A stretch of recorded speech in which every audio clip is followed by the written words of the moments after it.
오늘과 비슷하겠습니다. 바다의 물결은 모든 해상에서 0.5에서 2m로 비교적 낮게 일겠습니다. KBS 1라디오 저녁 종합 뉴스 아나운서 이각경, 이광엽이었습니다.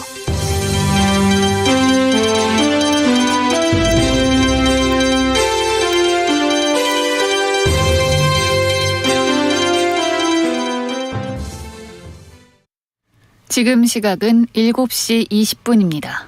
KBS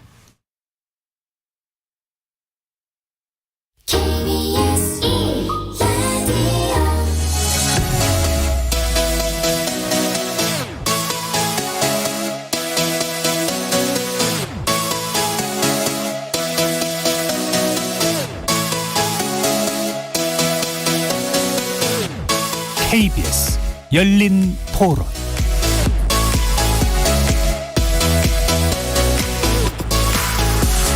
안녕하십니까. KBS 열린 토론 정준희입니다.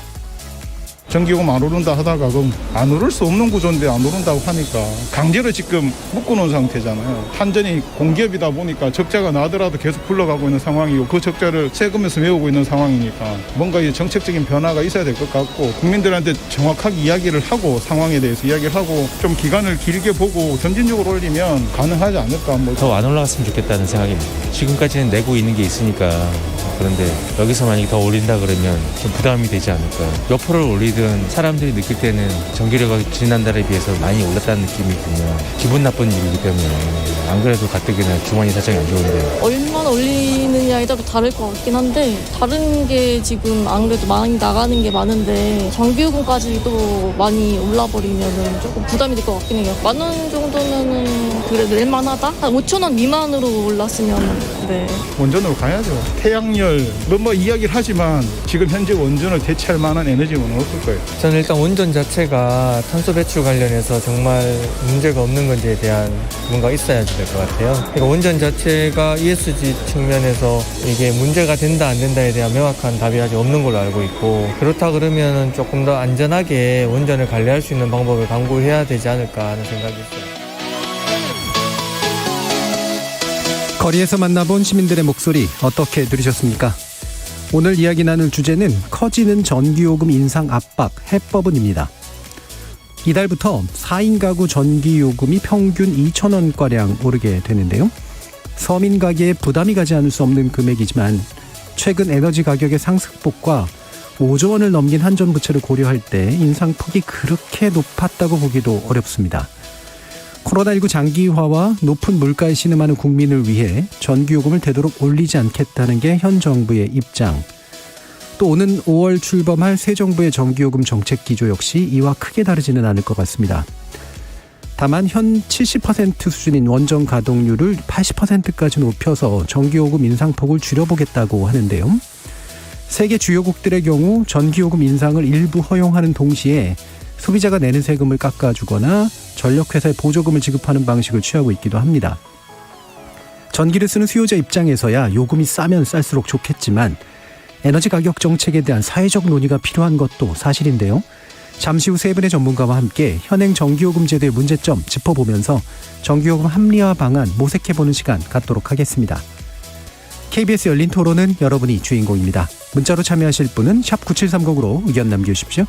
단문은 50원, 장문은 100원의 정보 이용료가 붙습니다. KBS 모바일 콩 그리고 유튜브를 통해서도 무료로 참여하실 수 있고요. 이제 콩을 통해서는 보이는 라디오로도 만나실 수 있습니다. 시민 논객 여러분의 뜨거운 참여 기다리겠습니다. KBS 열린 토론 지금부터 출발합니다. 살아있습니다. 토론이 살아있습니다. 살아있는 토론, KBS 열린 토론. 토론은 라디오가 진짜입니다. 진짜 토론, KBS 열린 토론.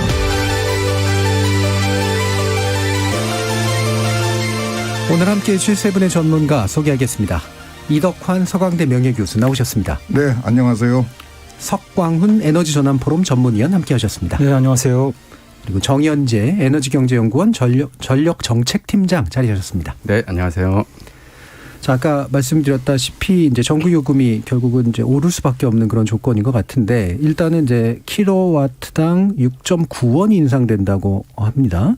이 인상폭은 어떻게 결정되는 건지 그리고 그것을 고려하게 만든 요인들이 어떤 게 있었을지 정현주 박사님께 일단 설명 부탁드리겠습니다. 네, 일단 현황부터 말씀을 드리면은 이번 달부터 전력량 요금이 4.9원, 그다음 기후 환경 요금이 2원 올랐고, 예. 그다음 또 이제 10월 달에 또 추가로 전력량 요금 4.9원이 이제 올라가는 것으로 예정되어 있습니다.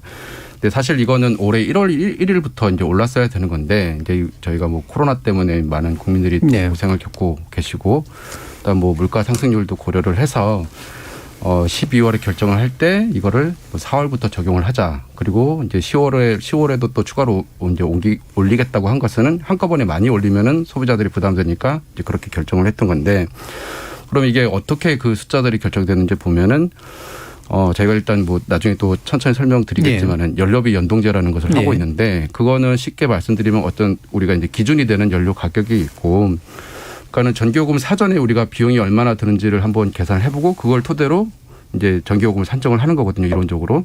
근데 그거를 1년 동안 유지하다 보면은 연료비가 이제 뭐 올라갈 수도 있고 내려갈 수도 있는데 네. 그 요금에 이제 제대로 반영이 안 되니까 그거를 우리가 분기마다 반영을 하자. 그게 이제 실적 연료비랑 기준 연료비의 차이를 이제 반영을 하자라는 건데, 이제 그렇게 따지면은 매년 이 기준이라는 것은 이제 바뀌어야 되는 네. 거거든요.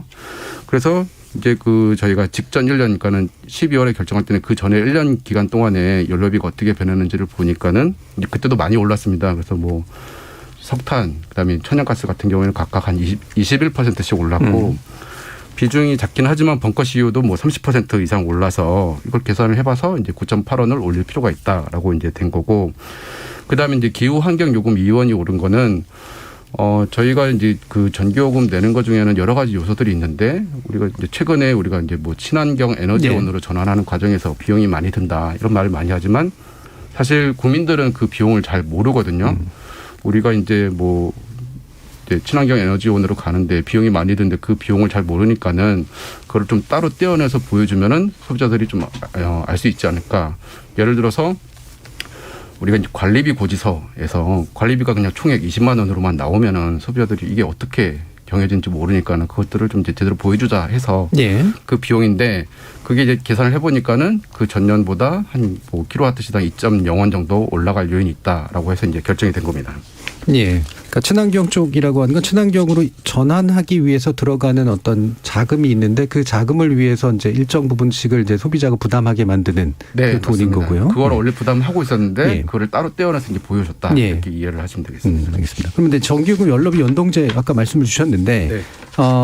만약 경제학적으로 치면 지금보다 훨씬 크게 오를 수밖에 없는 요인이 있었던 건데 네. 연동이 잘 안 되고 있었다는 얘기잖아요. 그러면 네, 맞습니다.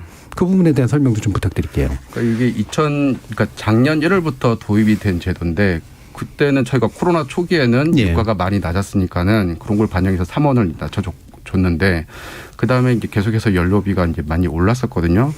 그런데 지금 저희가 한 이제 6번 정도 이제 제도를 운영을 한 건데, 사실 그 중에 한 4번은 조정을 안 해주고 예. 계속 동결을 했었단 말이죠. 그때마다 이제 내세운 이유가 우리가 이제 뭐 코로나 때문에 어려움을 겪고 있는 국민 부담을 덜어드리고, 그러니까 물가 상승률 이런 우려를 반영해서 조정을 하지 않겠다라고 했는데, 이러다 보니까 연료비 연동제를 처음에 도입할 때는 좀 대대적으로 홍보를 했는데 네. 제도가 유명무실화된 거 아니냐라는 이제 비판이 많이 있었고, 이번 달 같은 경우에도 사실 최근에 러시아랑 이제 우크라이나 전쟁이 발생하면서 연료비가 많이 오르다 보니까 실제로는 한 33원 정도 예. 인상 요인이 있었는데 그거를 다 반영하자는 것도 아니고 그중에 한 3원을 올리자라고 이제 한전에서는 이제 정부에 승인을 요청을 했는데, 역시 이제 같은 이유로 좀 적용이 안 되고 있는 거죠. 사실 예. 그래서 이 부분에 대해서 좀 이제 개선이 좀 필요할 것 같다라고 보고 있습니다. 그러니까 전기요금이 이제 결정되는 방식은 그렇다면 결국은 이제 국가가 또는 정부가 어느 정도 이제 정책적 고려를 통해 가지고 이제 가격을 정할 수밖에 없는 이제 그런 조건인 셈인데, 이게 만약에 이제 지속된다면 결국에는 그 격차만큼 이제 한전이 뭔가를 짊어져야 되는 이제 그런 구조인 건 맞잖아요. 현재 이제 부채 규모가 굉장히 커진 것도 아마 그런 이유 때문일 것 같은데, 이 부분 이덕환 교수님께 설명 좀 부탁드리겠습니다. 지금 그 한전의 그 재정 상태가 굉장히 나쁜 걸로 알려져 있습니다. 예. 작년에 적자가 그 영업 적자가 무려 5조 9천억 원이나 그 5조 9천억 그러니까 뭐 이건 상상이 잘 안 되는 규모입니다. 더욱이 지금 한전이 짊어지고 있는 부채가 작년 연말 기준으로 146조라고 해요. 5년 전에 문재인 정부가 시작하기 전에 한전의 적자가 109조였습니다. 근데 5년 만에 이제 거의 37조 가까이 늘어난 거죠. 그러니까 부채가 109조였고 이게 37조가 더 늘어났다. 예, 37조가 더 늘어나서 지금 지난 연말 기준으로 146조고 이제 올해 한 해가 더 지나가면은 얼마가 될지 모르죠. 올해 영업 적자가 20조가 날 거라고 지금 추정을 하고 있거든요. 2022년에. 그게 고스란히 또 부채로 넘어갈 수밖에 없는 상황이죠. 이 146조가 뭐 워낙 숫자가 커서 감이 잘 안 잡히실 텐데 최근에 나오는 이야기로는 대한민국 정부의 부채가 총 2,000조라고 그럽니다. 근데 한전이라는 기업 하나가 이 2,000조의 7%에 해당되는 부채를 짊어지고 있다. 이건 절대로 가벼운 숫자가 아니죠.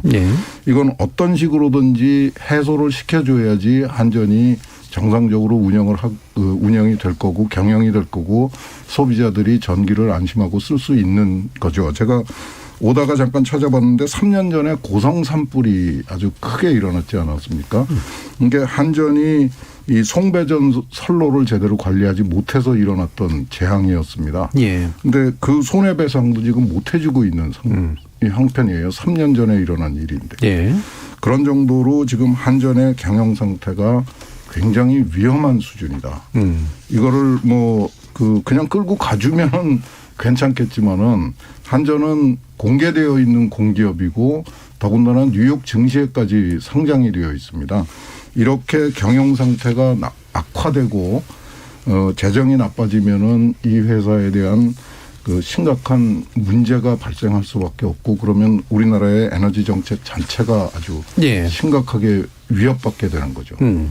손해배상을 못 해주는 이유는 그거 말고도 여러 가지가 좀 있을 것 같아요. 돈이 없어서 못 해주게 되면 약간 좀 그 이해가 안 가는 측면이 좀 있어서요. 근데 사실 제가 그냥 하나 덧붙이고 싶은 거는 이제 그 교수님께서 말씀하신 게 전혀 이제 좀 과다하게 이렇게 부풀린 게 아닌 게 올해 같은 경우에는 지금 적자가 이제 어마어마하게 나다 보니까 한전도 결국은 그 도매시장에서 전기를 사와야 되는데 그걸 사올 돈도 마련하기 힘들 정도로 큰 유동성 위기에 처할 위험에 있다. 지금 그런 상황이거든요. 그래서 좀 심각하게 좀 받아들여야 될 것 같습니다. 그래서 어쨌든 부채 규모는 상당히 크고 그게 이제 우리 정부 부채의 거의 한 7%에 달할 정도로 크다. 그리고 영업 손실이 나올 가능성은 지속적으로 지금 요인들이 있다. 누적되고 있다라고 하면 이게 이제 결국 이제 단순한 문제가 분명히 좀 아니게 되는데 지금 석강 박사님께 여쭈어야 될 것 같은데 이게 이제 이 부채 구조라고 하는 현재 구조라고 하는 게 이제 정말 심각하게 좀 내면화되어 있는 뭐랄까 해결하기가 좀 어려운 것인지 아닌지 어떤 판단하세요? 글쎄요. 저는 이제 한전이 비상시에는 부채를 지을 수도 있다고 생각합니다. 근데 문제는 이런 게 이제 너무 수십 년 동안 이런 상황이 반복이 되어 왔어요. 사실은 이제 이명박 정부 당시에도 이제 그 당시 이제 정권 들어서자마자 2008년부터 고유가 상황에 접어들었는데 그때도 고유가를 원전으로 해결하겠다라는 입장으로 전기요금을 동결해서 그 해만 2조 8천억 원이라는 엄청난 적자를 본 적이 있습니다.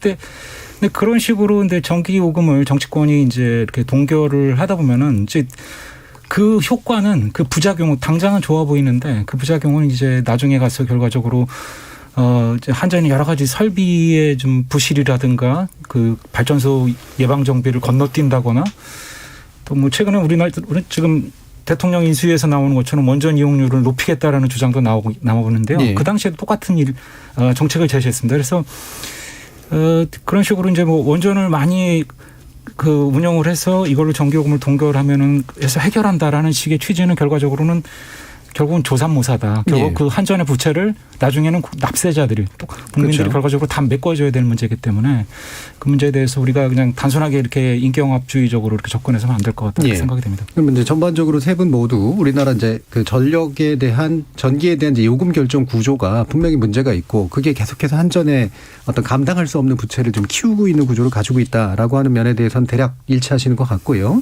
그럼 또 한 가지 석 박사님께서 좀 지적해 주셨으면 좋겠는 게 우리나라 전기요금은 싸다. 너무 싸다 이렇게 판단을 하시나요? 네, 그렇죠. 그러니까 사실 지난해 굉장히 큰 일이 지난해 전 세계적으로 지금 코로나 경기 부양책으로 이제 전 세계가 천문학적인 이제 경기 부양을 그렇죠. 재정 지출을 하면서 그게 원자재 가격 인상으로 이어졌고 지난해 4월부터 이미 모든 종류의 원자재 가격이 뭐 천정부지로 오른 상태입니다. 그래서 지난해 정확한 전기요금 통계는 안 나오는데요. 그 이전에 그러니까 2021년 전해를 기준으로 보면은 우리나라 가정용 전기요금은 유럽이나 일본의 전기요금의 3분의 1 수준이고요. 예.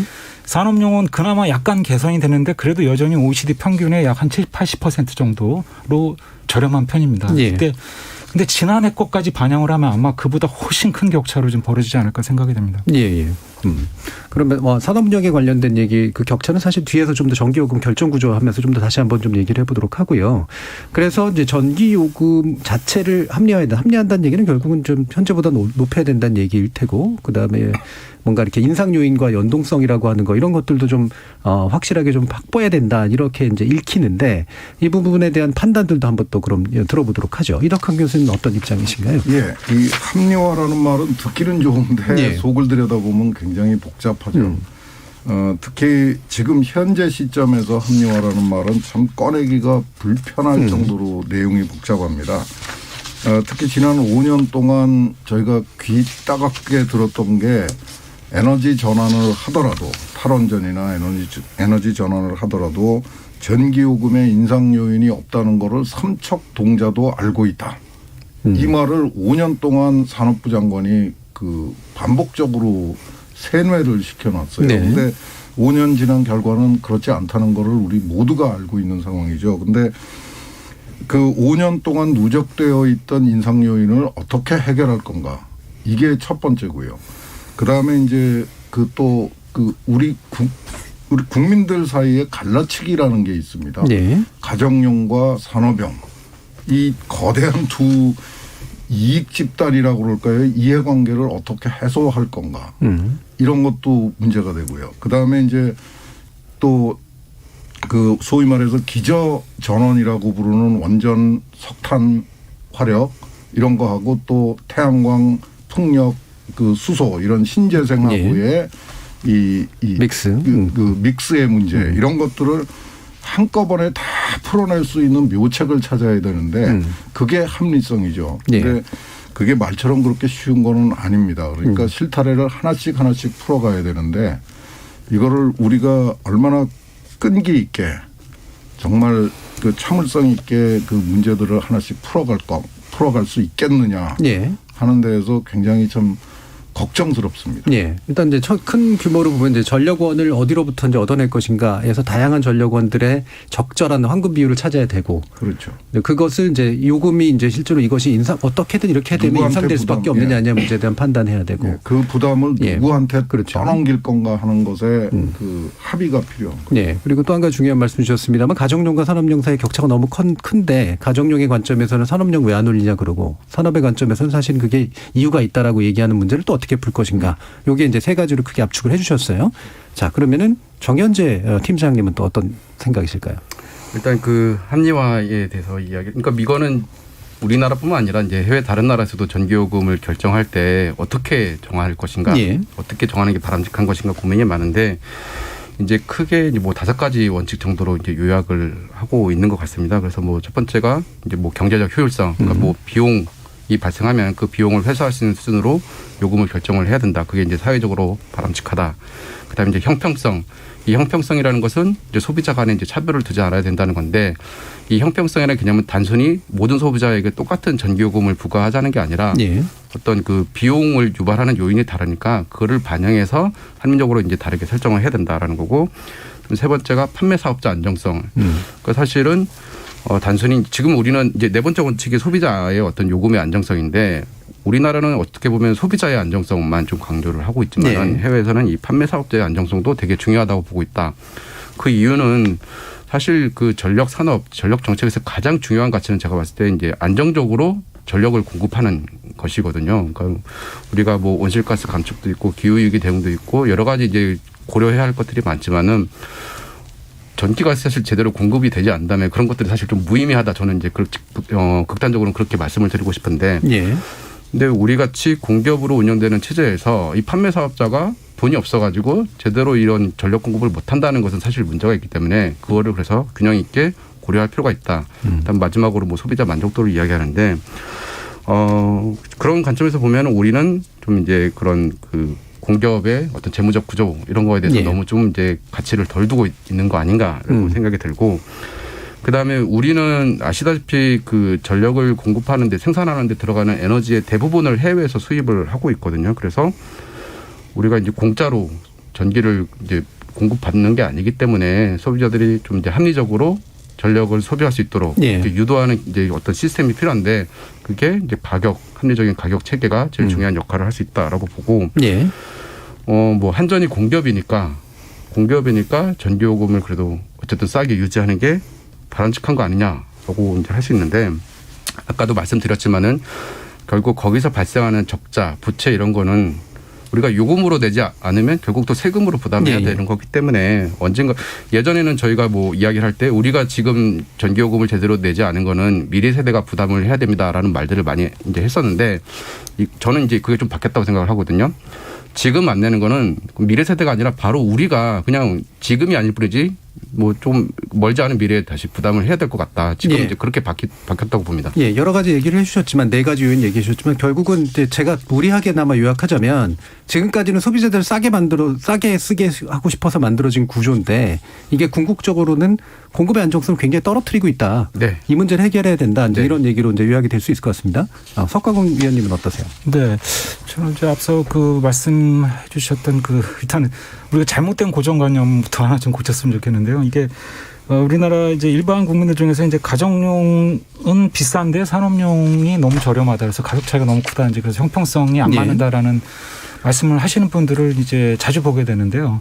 근데 그 상황은 이미 우리가 2015년, 16년 경에 우리가 가정용 전기요금에 대한 누진제를 굉장히 대폭 완화를 했습니다. 그러면서 전체 가정용 전기요금 평균이 굉장히 낮아졌고요. 그래서 아까 앞서도 말씀드렸던 것처럼 우리나라 유럽 국가들의 가정용 전기요금이랑 비교하면은 우리가 지금 3분의 1이 안 되는 경우도 있습니다. 네. 굉장히 저렴해진 상황이고 산업용은 그나마 조금 인상을 해서 OECD 평균에 가깝게 가긴 했는데 하여튼 여하간에 그 가정용과 산업용 간의 그 어떤 형평성 문제는 굉장히 많이 오히려 너무 가깝게 가서 좀 그게 우려가 된다. 오히려 가정용의 누진제를 완화한 다음에 그러면은 원가대로 가정용에 대해서 평균을 어떻게 정상적으로 조정을 하는 그런 조치가 따랐어야 되는데 그게 안 따른 상태라서 좀 그 문제라는 생각이 들고요. 두 번째는 이제 그 앞서서 우리 정현재 박사님도 지적을 하셨던 것처럼 이게 전기요금을 지금 싸게 할인해줘서 나중에 한전에다가 지금 그 정부 지원을 그 세금을 통해서 정부 지원을 하는 거나 지금 그 전기요금을 그 높게 인상을 해서 뭐 그걸 그대로 그냥 가져가는 거나 결과적으로 서로 상쇄되는 거 아니냐, 똑같은 거 아니냐, 그렇게 하나 이렇게 하나. 근데 다만 이제 어려울 때 요금을 깎아주면 더 낫지 않겠느냐라고 생각할 수도 있습니다. 그렇지만 그게 훨씬 더 해로운 것은 전기요금이 기본적으로 가장 중요한 거는 이제 이 시장에서의 이 수급 기능, 그러니까 수급 조절 기능이 있는데 그 수급 조절 기능을 없앤다라는 거죠. 그 가격 신호를 왜곡을 시킴으로 인해서 수요를 줄여야 될 때 그 사회가 줄이지 않고 계속 가면서 이제 그게 공급 안정성도 물론 당연히 문제가 되고 여러 가지 이제 경제적으로 이제 그 비효율적인 문제가 생기기 때문에 결과적으로 그 요금을 왜곡을 해서 나중에 보조금을 주는 것이 훨씬 더 우리 사회에게 해악적이다 이렇게 좀 말씀드리고 싶습니다. 예, 뭐 전반적으로 비슷한 의견이세요. 근데 그렇다면 이게 이제 그 필수제다 보니까 생기는 이제 그 비탄력성의 문제가 있을 텐데 경제학적으로 보더라도 가능한 탄력적으로 바꾸는 게 물론 상당히 합리적이겠지만 어느 정도의 비탄력성을 용인할 수밖에 없고 그 비탄력성을 어느 정도는 공공이 이제 떠안을 수밖에 없는 그런 측면들이 있을 텐데 그게 어떤 방법으로 하는 게 적절할 것인가에 대한 견해도 좀 꽤 다르실 것 같거든요. 어떠세요, 이덕환 교수님? 굉장히 어려운 얘기입니다. 지금 석광 그 박사님이 말씀하신 그 산업용하고 가정용하고의 균형 문제만 보더라도 그 단순히 그냥 뭐 그러니까 정부가 소비자들의 이 원성에 너무 많이 따라가 버린 결과가 돼버렸죠. 그리고 그런 과정에서 우리 사회가 잘못 착각을 하기 시작한 게 산업용 전기는 마치 그 기업의 총수가 그 부담을 하는 것처럼 착각을 해버렸어요. 네. 그래서 기업에다가 전기요금을 그 비싸게 부과를 하면은 마치 그 부담이 그 기업의 사주가 책임을 지는 것처럼. 네.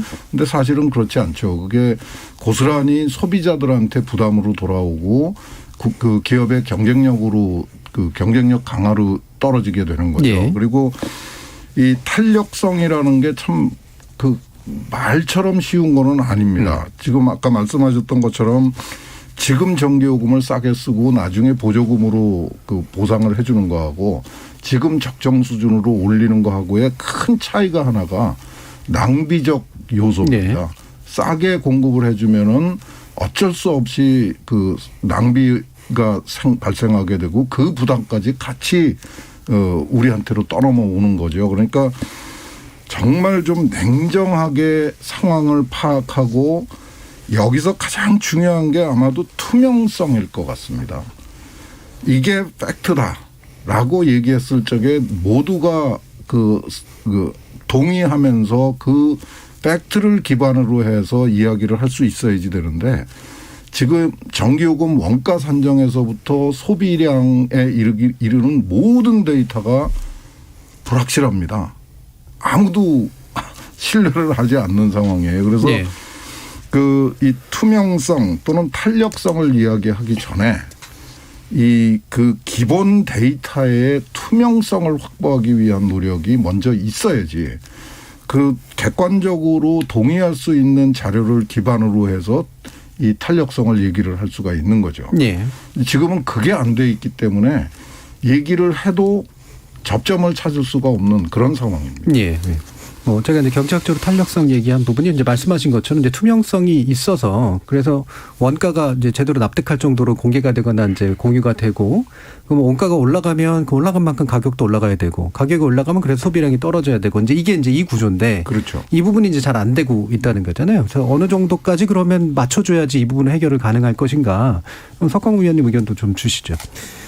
예, 그게 이제 그게 그 비탄력적이냐 탄력적이냐라는 논의를 가기 전에 이제 조금 더 이제 근본적인 좀 문제를 좀 말씀드리고 싶은데요. 그 우리나라의 전력 시장이 지금 OECD 국가들 중에서 국가 독점 체제로 전력 시장을 유지하는 나라 중에서 거의 유일합니다. 지금 마지막 남은 게 프랑스였는데 이제 프랑스도 이제 얼마 전에 이제 전체적으로 이제 전력 시장을 이제 경쟁 체제로 좀 가져가고 있는데 최소한 이제 판매 시장만큼은 지금 경쟁 체제에 이미 들어간 상황입니다. 그런데 이 말씀을 왜 드리냐면요. 그게 지금처럼 우리나라 한전처럼 이렇게 국가 독점 체제로 이제 대부분의 개발도상국에는 그렇게 운영을 하는데 그런 이유는 복지가 엉망이기 때문에 전기요금이나 가스요금, 석유 요금을 국가가 국영기업으로 운영을 하면서 저렴하게 그걸로 공급을 해서 굉장히 그 수준이 낮은 복지를 좀 대체하겠다. 이러한 그 관념에서 나온 겁니다. 근데 그게 일부 작동할 때도 있고 그렇지만 이제 전체적으로는 굉장히 효율이 떨어지고 그게 사실은 궁극적으로 복지에도 좋지 않다라는 것이 이제 그동안 20, 30년 동안 OECD라든가 월드뱅크라든가 IMF라든가 이런 게 수십 년 동안 검증을 한 그 결과는 이제 나온 겁니다. 그러니까 지금 우리의 체제는 전기요금을 통해서 복지를 좀 하겠다라는 그런 그 한전의 구조 자체가 그렇게 되어 있고요. 그래서 전력 시장이 제대로 작동을 하질 않습니다. 그러니까 전기요금이 그러니까 가격 신호를 제대로 주지를 못하기 때문에 이렇게 되는데요. 저는 이제 우리가 과거에는 그게 좀 합리화됐다 하더라도 지금 우리의 수준이 우리 경제 수준이라든가 이 사회 수준이 그런 상황하고는 많이 달라졌고 지금 전기요금에서 복지를 찾으려고 하면은 마치 이게 연못구호 같은 상황이 되지 않겠느냐. 오히려 복지는 이제 물론 특정 정당의 이제 물론 정책이었습니다만 기본소득이라든가 이런 일반 국민들의 최저 소득을 그거를 개선하는 쪽으로 복지를 개선해야지 이거를 전기요금으로 복지를 이렇게 하다 보면은 시장도 망가지고 실제 복지에 필요한 여러 가지 그 공공 재원도 결과적으로 고갈되는 이중적인 문제를 우리가 겪게 됩니다. 그래서 그런 문제를 우리가 지금 반복하지 않도록 하는 게 지금 이번 그 계기를 통해서 좀 그런 좀 교훈을 얻었으면 좋겠습니다. 네, 이 구조를 물론 잘 설명을 해주셨는데, 그러니까 이걸 또 단순하게 말하면 말 그대로 경쟁 체제를 도입해서 시장에게 이 가격을 맡기지 않고서는 문제 해결 안 된다. 그리고 거기에 대해서 예를 들면 저소득층이나 이런 사람들이 그 부분을 감당할 수 없다면 다른 복지 체계로 해결하는 것이 맞다. 이제 이 말씀이신 거잖아요. 이 부분에 대해서 또 동의들을 하시는지 네. 한번 말씀 물어보죠. 정현재 팀장님. 네, 갑자기 주제가 확 뛰어넘었는데 일단 뭐 저도 원론적으로는 석강원 박사님 말씀하시는 의견에 이제 동의를 하고 있고요. 근데 이제 많은 분들이 이런 경쟁 체제를 이야기하면은 이제 민영화 하자는 거냐라고 또 잘못 오해를 하시는데 그거랑 좀 이제 다르다라는 걸 말씀드리고 싶은 게 일단 뭐 이거는 저희도 뭐 연구를 통해서 구체적으로 어떻게 갈지를 결정을 해야 되겠지만 뭐 우리가 또 경쟁 체제를 도입한다고 해서 지금의 한전이 없어질 거라고 저는 생각하지 않고 당연히 이제 그 역할을 계속 나가야 되는데 한전이 아니라 또 다른 뭐 판매 회사도 들어와서 전력을 판매를 할 수 있게 하고 다만 이제 송배전 같은 서비스는 뭐 다른 나라에서도 하나의 업체가 이제 맡아서 하도록 하는 게 필요하니까 그 부분은 이제 지금과 같은 체제로 되겠죠. 사실 일단 공급자도 이미 이제 상당 부분 민간이 들어와 있잖아요. 네. 그래서 이제 판매 부분에서만 이제 어떤 경쟁을 도입을 하게 되면은 그러면은 한전은 지금처럼 계속 규제 요금 때문에 낮은 전기 요금으로 공급을 하고 새로 들어온 신규 업체들은 아무래도 민간 업체들일 텐데 그 업체들은 시장 원리에 따라서 가격을 결정해서 공급을 하면은 당장 문제가 발생할 수밖에 없고 그러면 이제 자연스럽게 요금이 좀 정상화되지 않을까라고 이제 기대를 하고 있고 그런 비슷한 사례를 우리가 이제 과거에도 봤던 게 통신 시장도 약간 비슷한 사례가 있었거든요. 과거에는 이제 공기업 체제로 운영이 되다가 이제 시장 개방해서 새로 이제 여러 경쟁 업체들이 들어오면서 지금은 뭐 통신 요금에 대해서 전기요금처럼 그렇게 이제 뭐 논쟁이 벌어지지 않는 게 결국 그런 체제로 전환했기 때문에 가능한 거 아니었느냐 좀 그렇게 생각을 하고 있습니다. 예. 그러니까 기본적으로 이제 그 통배전은 떼어놓고라도 판매 자체의 독점은 좀 깨는 게 맞다. 네. 그래야지 되는 거고 그래서 그게 이제 일반적인 민영화 논의하고 또 약간 다른 거기 때문에 지나치게 좀 갈등적으로 좀 얘기를 하지 않았으면 좋겠다라는 그런 취지신 것 같고요. 예, 이덕환 교수님. 그 경쟁 문제 얘기하기 전에 아까 그 석광 박사님이 그 복지하고 전기요금 사이에 그 혼란 이런 얘기를 말씀을 해 주셨는데 저도 100% 동감을 합니다. 그런데 문제는 그거보다 더 크죠. 우리나라의 에너지 정책은 순수한 에너지 정책이 아니라 산업 정책이 거기 들어가 있고 지금 말씀하신 복지 정책이 들어가 있고 환경 정책이 들어가 있고 뭐 농어촌 정책도 거기 들어가 있습니다. 그러니까 막 완전히 그냥 그 혼란의 도가니가 되어 있는 거죠. 그래서 저는 다시 한번 강조드리지만은 좀 자료를 투명하게 만들어서 우리가 에너지 정책 부분하고 산업 정책 부분, 환경 정책 부분을 좀 갈라낼 수 있는 자료를 만들어야지만 이 논의가 건설적으로 좀 발전을 할 수가 있지. 안 그러면 계속 같은 쳇바퀴를 도는 격이 됩니다. 이 경쟁 체제의 도입에 대해서는 원론적으로는 당연한 얘기입니다. 그런데 현실은 어렵죠. 국민의 정부 때 이미 전력 산업의 경쟁 체제 도입을 위해서 1단계 자율화 도초를 시행을 했습니다. 근데 그 1단계만 가고 나서 그다음에 지금 중단되어 있는 상태죠.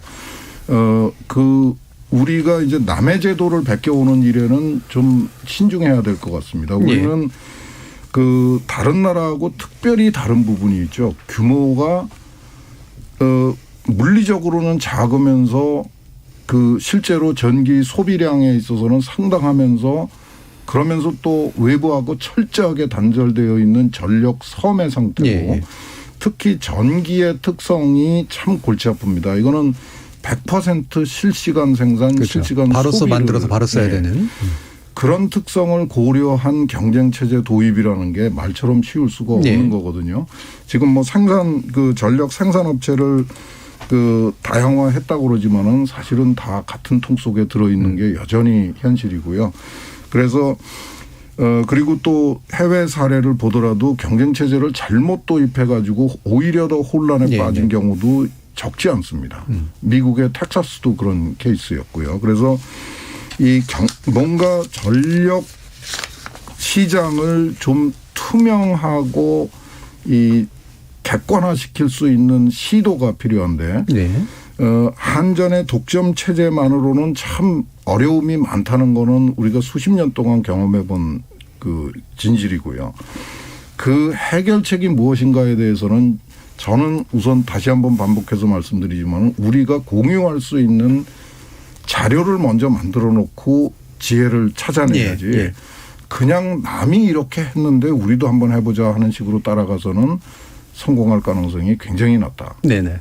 알겠습니다. 자, 그러면 이제 일부 사실은 마치기 전에 요 얘기만 간단하게 좀 정리하고 이제 가격 산정 문제를 뒤에서 또 약간 더 얘기하면 더 좋을 것 같긴 한데요. 일반적으로 경제학적으로는 독점 체제의 문제점은 외려 독점 가격을 형성한다거나 비효율을 되게 높인다거나 이제 이런 쪽에 가까운 건데 지금 이제 공기업 독점 체제인 셈이니까 오히려 이제 반대 현상들이 이제 나타난 셈이죠. 물론 비효율 문제는 다시 따져봐야 되긴 하겠습니다만 결국은 가격 자체의 어떤 합리성을 도입하는 방식을 쓰면 되지 경쟁을 도입했을 때 일반적으로 우리가 예측되는 방식은 가격의 하락이라든가 소비자 복리의 증진이 나타날까 이런 의문도 분명히 제기할 수 있을 것 같거든요. 네. 어떠세요? 예, 분명히 이제 2000년대 초반이죠. 그 당시에도 이제 전력산업의 구조 개편의 어떤 추진 논리가 한전의 독점 구조를 깨서 효율을 높여서 요금을 낮추겠다라는 게 그 당시 취지였습니다. 근데 이제 그게 이제 그 당시 정치적으로는 그게 이제 뭐 노조의 반대라든가 이런 것들이 이제 이유가 되면서 사실상 중단이 됐는데요. 예.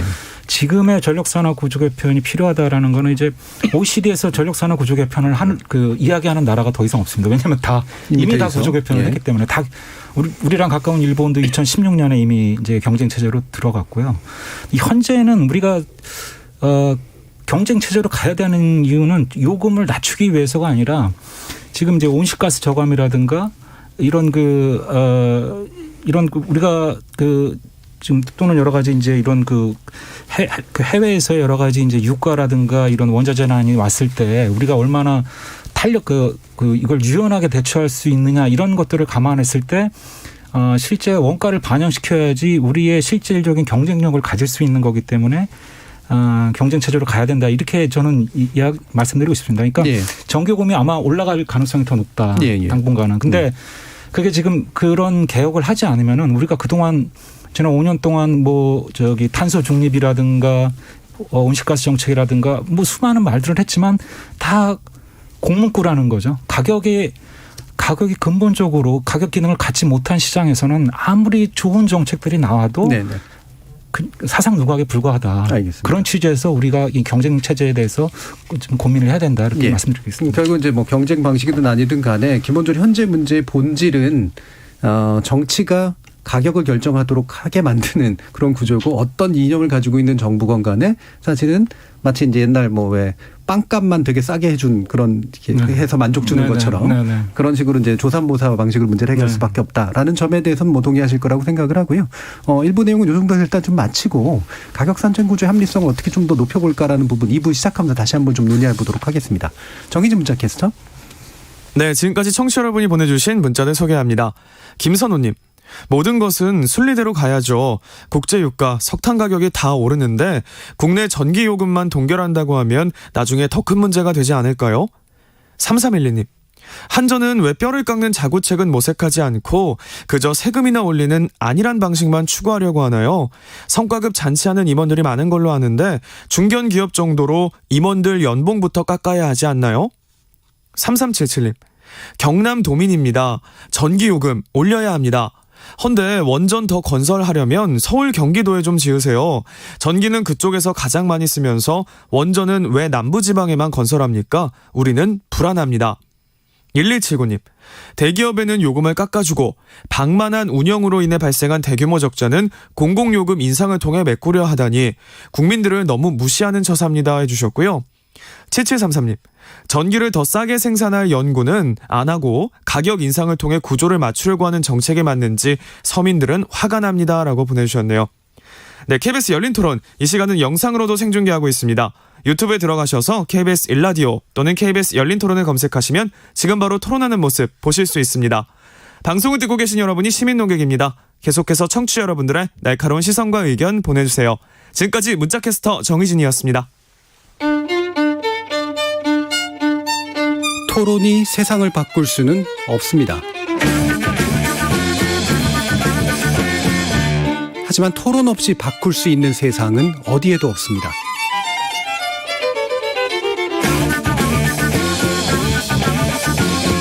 세상의 선한 변화를 갈망하는 당신. 정답이 아니라 질문의 힘을 믿는 당신. 우리 KBS 열린 토론에서 만납시다.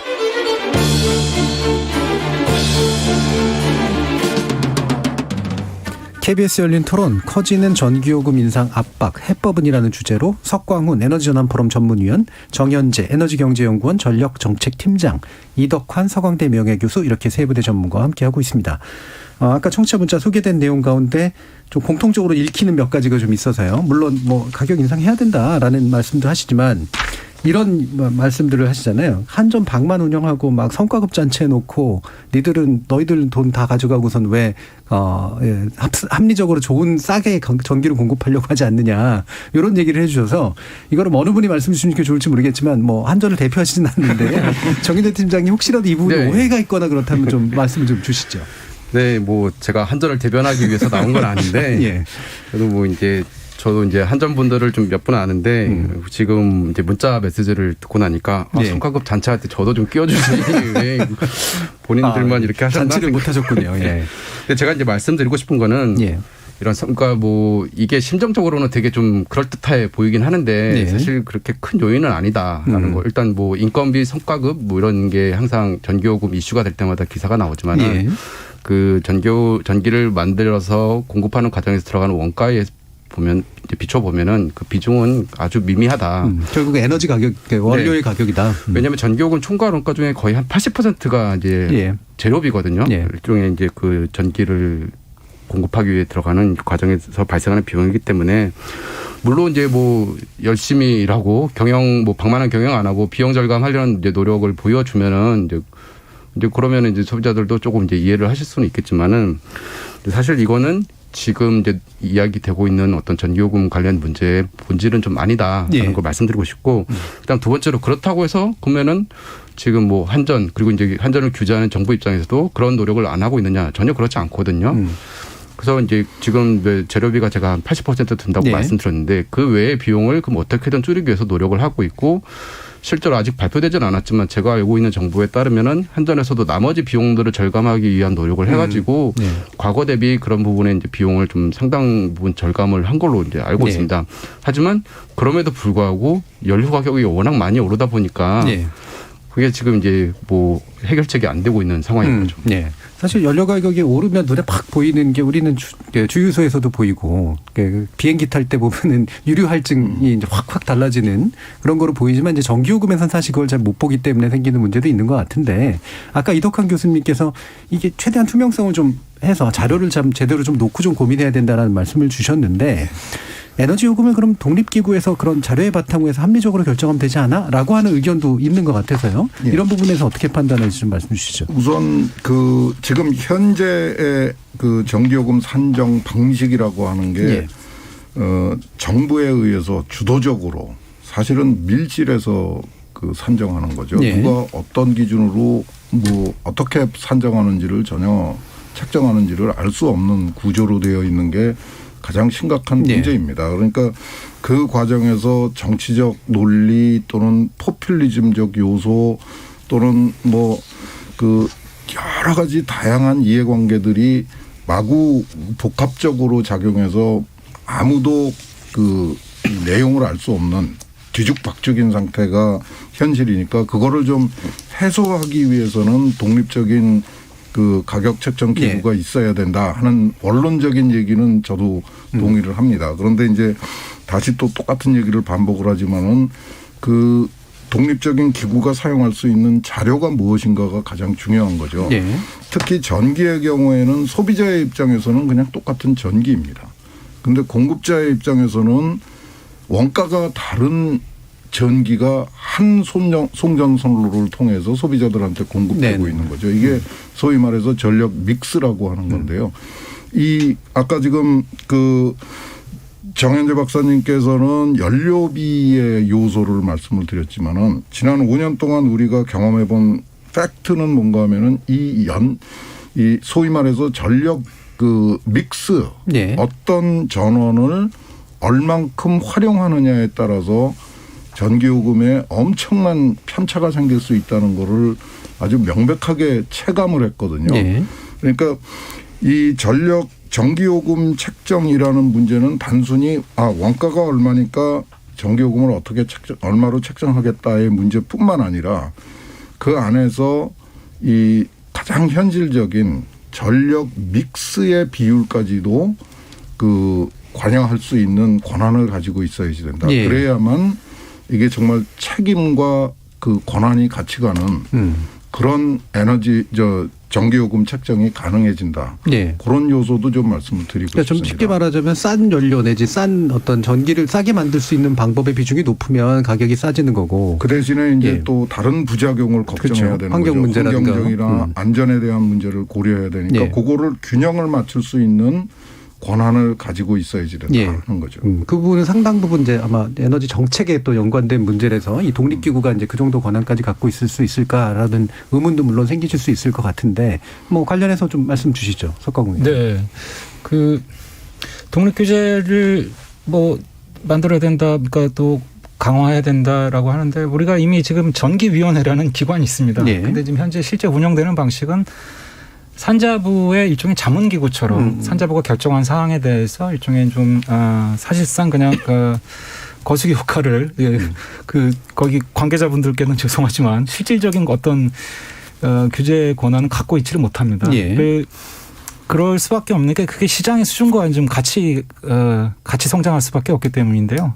즉 한전이라는 국가 독점 사업자를 갖고 있는 이상 규제기관이 있어도 별 그렇게 큰 실효를 갖기가 어렵습니다. 그리고 또 그 독점 사업자에 대해서 규제를 하는 게 굉장히 어려운데요. 왜냐하면 정보를 정확하게 그 정보를 규제기관이 제대로 다 파악을 하면서 경쟁을 제대로 이렇게 공정 경쟁을 이렇게 좀 리드를 할 수가 없습니다. 왜냐하면 그게 이제 그래서 사실은 경쟁을 도입하는 나라들이 그 경쟁을 도입하는 이유가 그것도 이제 독점 사업자보다는 여러 개의 경쟁자들에게 경쟁을 시키게 함으로써 서로 경쟁하는 과정에서 이제 규제기관이 그만큼 더 잘 규제할 수 있게 하는 즉 이제 정보의 비대칭성을 좀 해소하는 그런 측면이 더 강합니다. 그래서 그냥 단순하게 저는 이제 전기위원회의 독립성을 강화해야 된다라고 하는 것뿐만 아니라 그게 실질적인 의미를 가지려면은 경쟁 체제가 반드시 같이 있어야지 전기위원회 같은 규제기관의 역할도 제대로 할 수가 있을 것이다. 독점 체제를 깨지 않는 한 독립위원회가 권한을 갖는다고 하더라도 할 수 있는 일이 별로 없을 것이다. 그런 말씀이시고요. 자, 그러면 결국 이 문제로 이제 다시 또 이동을 해보죠. 그러니까 이덕환 교수님께서 이제 지속적으로 말씀 주시고 있는 게 그 믹스에 관련된 건데 이 사실 상당히 정책적인 거잖아요. 결국은 우리가 좀 더 비용을 내더라도 친환경적인 어떤 부분의 비중을 높여가지고 그리고 나서 이제 전기요금을 감당하는 시스템이 되면 그나마라도 날 텐데 비싸게 이제 뭐 이렇게 생산할 수밖에 없는 구조를 가져가면서 요금은 싸기를 바라는 심정 때문에 생기는 이 불일치를 어떻게 해소할 것인가라는 문제하고 연결이 되는데요. 그래서 이제 원전 얘기도 이제 나오는 거잖아요. 근데 원전이 실제로 그렇게 싼 원료냐에 대해서도 물론 고민해 볼 필요는 있겠습니다만 이덕환 교수님 이 부분, 이 믹스에 대한 기본적인 입장은 어떠신가요? 지금 이제 그 믹스가 굉장히 그 중요한 이슈이면서 묻혀져 있습니다.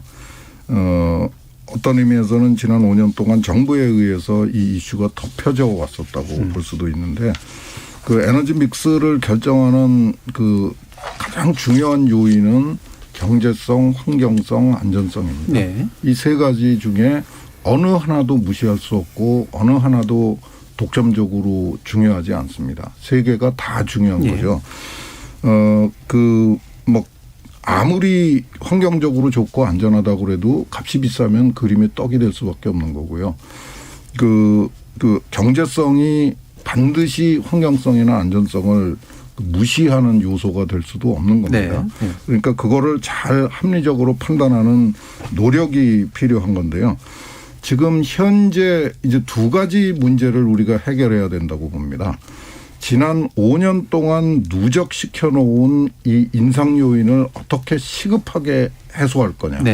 그다음에 장기적으로 우리의 전력 요금 체계를 어떻게 합리적으로 가져갈 거냐. 이 두 가지 문제를 좀 분리해서 생각해야 된다고 생각하는데 그 첫 번째 지난 5년 동안에 누적되어 있는 누적시켜 놓은 그 인상 요인이 지금 한전의 그 추정으로는 그 킬로와트아워당 뭐 33원 이런 네. 얘기가 나오고 있습니다. 그 숫자는 물론 그 논쟁의 대상입니다. 근데 그거를 시급하게 해결하는 시설 투자나 사회적 투자 없이 그 문제를 해소하는 가장 그 현실적인 방법은 지금 현재 가지고 있는 원전을 최대한 활용하는 겁니다. 네. 그다음에 이제 장기적으로 그 전기요금 체계를 어떻게 가져가야 되고 그 과정에서 원전을 얼마큼 활용할 거냐의 문제는 또 다른 차원의 문제죠. 네네. 그러니까 일단 당장의 인상은 사실 많이 됐어야 되는데 못 됐기 때문에 생기는 문제를 해결하기 위해서 뭐 가격도 일부 올려야 되고 원전이라도 좀 더 많이 돌려가지고 약간 가격 인상 폭을 좀 줄이려고 노력을 해야 되고. 원전을 많이 이용함으로 해서 예. 소비자한테 가는 충격을 일시적으로라도 줄이는 게 목표이고. 가능성이 되는 예. 거죠. 장기적으로 이제 그래서 전체 구성을 어떻게 할 것인가의 문제는 다시 또 이제 판단을 예. 해야 되는 부분이다. 예. 석강훈 의원님. 예, 사실 그 지금 말씀하신 내용이 그 이번 대통령 인수위원회에서도 나온 이야기인데요. 예. 원전 이용률을 그동안 문재인 정부에서는 이제 원자력 안전위원회 같은 규제기관들이 너무 정치적으로 규제를 많이 해서 이용률이 뭐 70%대로 떨어져서 네. 이것 때문에 요금이 많이 올랐다고 하는데요. 이게 다 사실은 지난 5년 동안 원전의 이용률이 떨어졌다는 것들은 대부분이 다 부실 시공에서 이제 나온 것들입니다. 그러니까 뭐 콘크리트 경납 건물, 그러니까 원자력을 둘러싸는 경납 건물의 구멍이 1.5m 정도 되는 구멍이 숭숭한 원전들이 거의 10개 가까이서 이제 그런 게 발견이 안전 문제가 제기됐다는 얘기죠. 그렇죠. 철판 부식이라든가 여러 가지 문제가 있었기 그게 근본적인 문제였고 결과적으로 그 문제를 보수 점검하기 위해서 당연히 원전을 많이 세울 수밖에 없었습니다. 그런데 이제 만약에 지금 많이 세운다는 건 일단 멈출 수밖에 없었다는 그렇습니다. 말씀이죠. 가동을 중지시켰다는 거죠. 오랫동안. 근데 만약에 이런 상황에서 대통령 인수위원회라든가 이런 곳에서 이제 원전 이용률을 높여서 지금 뭐 이런 고유가 상황을 극복하겠다 그러면은 굉장히 위험한 신호를 주는 겁니다. 그냥 문제가 있어도 덮고 넘어가려는 이야기밖에 안 됩니다. 그래서 그런 거를 누가 이미 근데 아까 앞서도 말씀드렸던 것처럼 이명박 정부에서도 똑같은 일을 했습니다. 고유가 상황에서 전기요금 동결하고 원전으로 고유가를 극복한다라는 그런 취지로 갔습니다만 결과적으로 이명박 정부가 끝나자마자 나타난 문제들이 예를 들면 이제 불량 부품 납품이라든가 그 시험 성적서 위조 이런 그래서 뭐 한수원이라든가 원자력계의 인사들 한 수십 명이 구속 기소되는 사건이 있었는데요. 결과적으로 그것도 조삼모사라는 겁니다. 당장 원전 이용률을 높이자 그렇게 하게 되면은 안전성에서 문제가 발생할 수밖에 없습니다. 예, 결국은 이제 이 부분은 두 분이 이제 상당히 견해가 좀 일단 갈리는 영역이니까 다시 한번 또 그 이덕훈 교수님께 듣긴 할 텐데 먼저 일단 정현재 팀장님 의견도 한번 여쭙겠습니다. 네, 제가 두 분 사이에서 중개자의 역할을 해야 될 것 같은데요. 사실 그 원전 가동률이 좀 높아진다. 하면은 지금 우리가 이제 한전이 올해 20조 적자가 날 거로 예상하는데 그게 뭐 조금 줄어드는 건 사실입니다. 뭐 하는데 중요한 거는 그렇다고 해서 그 20조의 적자가 없어지느냐 그건 절대 아니라는 거죠. 이건 뭐 정확한 계산을 해봐야겠지만은 20조가 아니라 뭐 거기서 한 2, 3조 정도 뭐 줄어들 수 있다 뭐 그렇게 보시는 분도 있는데 그래서 원전을 많이 돌리면은 우리가 이런 논쟁을 할 필요 없는 거 아니냐. 그거는 이제 절대 아니다. 그래서 이제 그거를 같이 고려를 해야 될 것 같고 이제 프랑스 같은 경우에는 그 발전 믹스 중에서 원자력이 차지하는 게 한 거의 70% 가까이 되는데 프랑스도 이제 올해입니다. 올해 상반기 이제 3월 달에 규제위원회에서 전기요금을 거의 한 50% 가까이 올릴 필요가 있다라고 공고를 했거든요. 그러니까는 그 말하는 거는 결국 우리가 원전으로만 이제 100% 전력을 공급하는 게 아닌 상황에서는 불가능한 상황이기도 하지만은 어쨌든 다른 연료 가격이 변동해서 그 영향이 우리가 이제 전기요금 인상으로 이어질 수밖에 없는 거다. 그래서 이걸 마치 우리가 원전을 많이 활용하면은 전기요금을 우리가 안 올려도 된다라는 이제 잘못된 시그널을 줄 수 있다라는 차원에서 좀 이제 우려가 되고 그렇다면은 원전이 아니라 재생에너지를 더 많이 확대하면 되는 거 아니냐? 그것도 사실은 좀 이제 균형 잡힌 게 필요하다. 그러니까는 재생에너지도 우리가 이제 보급하는 것은 뭐 필요하긴 하지만은 그 과정에서 분명히 원전도 마찬가지고 재생에너지도 이제 둘 다 똑같이 뭐 문제점들이 있기 때문에 그런 것들을 좀 합리적으로 보완하면서 좀 이제 조화롭게 그 믹스를 조정하는 게 필요하지 않을까 저는 일단 그렇게 말씀드리고 싶습니다. 자, 뒷부분에서는 약간 흐릿하게 말씀하셨어요. 그럴 수밖에 없는 측면이 좀 있으신데 자, 그래서 다시 한번 좀 말씀을 드리죠. 이덕환 교수님. 우선 제가 분명하게 나누어서 말씀을 드렸는데 누적된 인상 요인을 해소하는 대책하고 장기적인 에너지 믹스 전력 믹스의 문제는 구분해서 생각을 해야 되고 지금 당장의 문제를 해결하는 방편으로 원전의 가동률을 높이는 게 한 가지 선택지죠. 그런데 그 선택지가 반드시 안전이나 환경을 포기하면서 선택하자 하는 얘기는 아무도 안 합니다. 물론 지금 석광훈 박사님이 말씀하셨던 과거의 그런 안전 문제나 이런 것에 대한 우려가 없었던 것은 아닙니다. 그런데 그것이 과연 가동률을 원전 가동률을 70% 60%대로 떨어뜨릴 만큼 심각했느냐에 대해서는 논란의 가능성이 있습니다. 판단이 꽤 다르신 거기도 그렇죠. 하고요. 그러니까 그 부분에 대해서는 우리가 이제 좀 더 냉정하게 팩트가 무엇인가를 들여다보면서 우리가 최대 한도로 활용할 수 있는 원전 가동률을 활용하자 하는 얘기지 환경성이나 그 안전성을 무시하면서 무리하게 또는 원전만 가동하면은 전기요금 인상 요인을 모두 다 해결할 수 있다. 이런 얘기하는 사람도 없습니다. 그게 이제 충격을 줄여주는 한 가지 방법이 될 수 있다. 궁극적으로는 전기요금을 인상할 수밖에 없는 게 지금 당장의 현실이죠. 근데 그 충격을 조금 줄여줄 수 있는 방법이 될 수 있다라고 얘기하는 거고 원전의 안전 문제를 저는 너무 이렇게 감정적으로 보는 것 같아요. 자동차도 위험하고 비행기도 위험합니다. 근데 문제가 잘못 제기되고 있어요. 원전이 안전하냐 안전하지 않으냐 하는 질문은 의미가 없습니다. 자동차가 위험하냐 안전하냐 하는 질문도 의미가 없는 거죠. 음주 상태의 운전자가 자동차를 몰면은 그 자동차는 흉기죠. 살인 흉기가 될 수 있는 겁니다. 그런데 교통규칙을 잘 지키고 안전하게 운전하는 운전자가 모는 자동차는 안전할 수 있는 거죠. 마찬가지로 원전에 대해서도 원전의 안전성에 대해서도 우리는 이제 질문을 바꿔야 됩니다. 원전이 안전하냐가 아니라 우리가 원전을 안전하게 가동할 의지와 능력이 있느냐.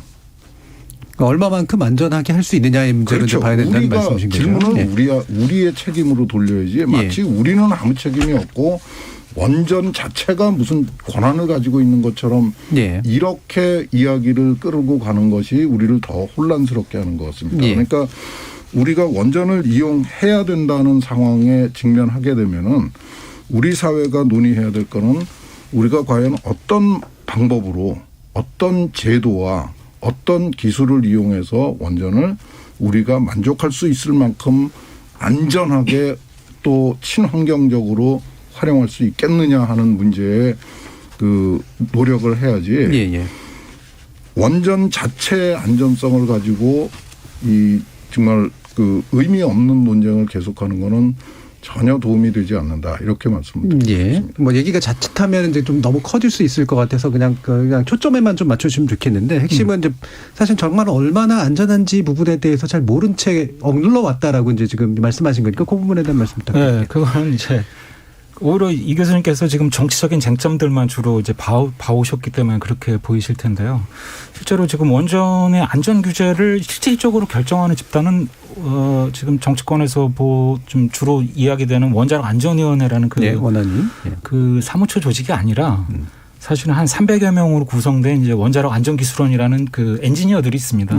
이 그룹이 세부 기술적인 걸 다 결정을 하고 원자력 안전위원회 오면은 발표문이라든가 공문서에 잣구를 조정하는 정도의 결정만 할 뿐이지 실질적으로는 그 기술 집단이 굉장히 심혈을 기울여서 다 결정을 한 겁니다. 그래서 정치적으로 겉으로 보면 정치적으로 뭐 국회의원이라든가 대통령이라든가 원자력 안전위원회 위원장이 결정하는 것처럼 보이지만 세부적으로는 다 그들이 전문적인 그 루트를 통해 그 절차를 거쳐서 한 거라는 점을 좀 말씀드리고 싶고요. 그래서 이 논쟁이 왜 계속되냐면은 그 기존의 여당과 야당 간에 쟁점을 하기에 너무 좋은 쟁점이기 때문입니다. 그러니까 실제 기술적인 내용은 이해를 못한 상태에서 하여튼 뭐 이 공방을 하기에 딱 특히 전기요금과 이걸 연결시켜서 탈원전 때문에 전기요금이 인상된다. 또는 그 반대편의 주장은 탈원전돼도 전기요금 인상 없다라는 굉장히 피상적인 논쟁만 상징적인 논쟁만 해왔는데 그건 실제 실제 현재 그 원전의 안전 규제 상황하고는 굉장히 동떨어진 이야기다 이렇게 말씀드리시고요. 한 가지만 더 좀 말씀드리면은 아까 정현재 박사님이 잠깐 프랑스 이야기 말씀 주셨는데요. 좀 프랑스가 원전이 그 뭐 연도에 따라 다 다르지만 원전의 그 전력 공급 비중이 한 70%를 왔다 갔다 합니다. 그 엄청나게 높은 비중인데요. 그러면은 프랑스 사실은 유럽에서 전기요금이 제일 싸야 되는데 지금 프랑스가 올해 전기요금이 얼마냐면요. 메가와트아워당 240유로. 우리 돈으로 쉽게 얘기하면 킬로와트아워당 320원입니다. 예. 올해 들어와서요. 올해 3개월 지나고 나서요. 반면에 독일 같은 경우는 메가와트아워당 176유로. 그러니까 킬로와트아워당 230원입니다. 그러니까 원전을 아무리 많이 갖는다고 해서 그게 그냥 전기요금이 저렴해지지 않는다는 겁니다. 그럼 왜 그러냐면요. 프랑스의 전력 시장이 엉망이기 때문입니다. 아까 정현재 박사님 잠깐 말씀을 해주셨지만 프랑스가 지난해 전기요금 원가 인상분이 50% 가까이 약 45% 인상분이 있어서 주택용 전기요금을 45% 인상해야 된다고 프랑스 전기위원회가 권고를 했는데 프랑스 정부가 그걸 받아들이지 않았습니다. 전기요금을 동결을 했습니다. 근데 이렇게 되면 어떤 문제가 생기냐면은 원전이 아무리 많아도 전기요금의 가격의 원가가 반영이 안 되다 보니까 전기요금의 어떤 그 기본적인 수요 공급 조절 기능을 상실하게 되는 겁니다. 그러면 이제 당연히 그 공급이 어려운 상황에서도 수요가 그 신호를 제대로 못 받고 계속 예전 수요 그대로 가져가게 되면은 당연히 수요 억제를 하는 어떤 장치가 없는 상태에서 계속 그렇게 해봤자 요금이 떨어질 리가 없다. 밑 빠진 독에 물 붓기라는 거죠. 그래서 그래서 그 필연적으로 그 프랑스 사례나 우리나라 똑같은데요. 이명박 정부 당시에 했던 거나 그 프랑스 정부가 취한 정책이나 현재 대통령 인수위가 하는 정책이 다 똑같은데 원전을 많이 최대한 뭐 이용을 하든 신규를 더 많이 건설을 해서 전기요금을 억제한다. 그래서 이 위기를 극복한다. 이 논리인데 정치적으로는 그럴듯하게 보이지만 불과 한 1, 2년만 지나면 그게 다 국민들이 다 떠안아야 될 문제로 다가온다는 겁니다. 자, 이 부분은 뭐 영원히 왔다 갔다 할 수 있는 그런 식의 문제이기 때문에 일단 여기서 좀 멈추도록 하고요. 이제 마무리할 시간이 거의 다가오고 있기 때문에 그 전에 정현재 팀장님 보시기에 자, 이렇게 지금 우리 정부가 어떤 조치를 그래도 지금 당장 좀 취하면서 급한 불도 좀 끄고 장기적으로 좀 논의 구조를 마련할 것인가에 대한 제안을 좀 해주시면 좋을 것 같은데요. 일단 뭐 소비자 그다음 뭐 산업용 고객도 있고 주택용 고객도 있는데 소비자들이 갖는 어떤 부담을 최소화 뭐 하겠다 뭐 그런 것은 좀 이해가 이제 되지만은 그렇다고 해서 이제 동결은 아니다. 좀 최소한도로 좀 인상할 필요가 있다. 최근에 제가 이제 그 전기요금 관련된 기사의 댓글을 보니까는 연료비 조정 단가 3원을 적용하냐 마냐 가지고 막 논쟁이 많이 있다 보니까 어떤 분이 이런 댓글을 남기셨더라고요. 이제 뭐 가구당 그러면 한 뭐 1,000원 비싸야 한 1,500원 수준인데 결국 그것 때문에 이렇게 지금 치고받고 싸우는 거냐. 사실 저는 이제 우리가 3% 뭐 이렇게 말하니까 되게 비싼 것처럼 3원이라니까 비싼 것처럼 느끼시는데 사실 저는 이제 우리 국민들 수준에서 그 정도는 넉넉하게 부담할 수 있는 수준이라고 생각을 하고 있고요. 인상폭은 이제 최소화하되 만약에 그러면 이제 그거를 어떻게 지원할 것인가도 반드시 이제 필요하다. 그러면은 최악의 뭐 이제 해법은 뭐 정부 예산을 투입을 해서 재정 투입을 하는 것밖에 없다. 요금을 올릴 필요만큼 올리되 최소화하지만 최소화하더라도 그럼 그 부족분만큼은 정부에서 이제 지원을 해줘야 이 전력 산업이 우리가 안정적으로 이제 굴러갈 수가 있다. 사실 전 세계에서 제가 봤을 때는 우리나라의 그 전력 공급 품질이 제일 좋다고 생각을 하고. 그 지원은 공급자 지원을 말씀하시는 거냐 아니면 소비자에 대한 직접 지원 같은 걸 말씀하시는 건가요? 지금 만약에 소비자한테 요금을 제대로 다 이제 올리지 않으면 그만큼의 적자분이 있으니까 그거를 결국은 정부가 이제 지원을 해줘야 되는 거죠. 사업자한테. 그런 것들을 좀 이제 같이 고민을 이제 할 필요가 있지 않을까. 생각을 하고 있습니다. 일단 뭐 너무 부담 가지 않은 선에서 올릴 만큼은 올리고 그다음에 중간에 부족분에 대해서는 일단 정부가 급한 불을 끄기 위해서라도 뭐 공급자에게 일정한 지원책을 쓰는 방법을 일단은 쓸 수밖에 없을 것 같다. 그런 말씀이신데 혹시 다른 생각 있으신가요? 그 원론적으로는 지금 그 정 박사님이 말씀하신 것에 동의를 합니다. 그 뭐 아주 좋은 얘기죠. 사업자도 보호를 해줘야 되고 소비자도 보호를 해줘야지 되고요. 근데 아까도 말씀드렸다시피 우리 현실에서 가장 시급한 거는 정말 뭐 에너지 정책만을 위한 에너지 정책이 아니라 조금 통제가 가능한 산업 정책하고서 좀 독립되고 그 복지 정책하고도 좀 독립되고 농어촌 정책하고도 좀 독립된 그야말로 에너지 정책만의 에너지 정책이 지금 절실하게 필요한 시점이고요. 그런 그 관점에서 특히 전기의 경우에는 에너지 믹스를 결정하는 어느 누구도 원전만으로 그 전기를 공급하자 또는 태양광 풍력만으로 전기를 공급하자 이런 주장은 아무도 안 합니다.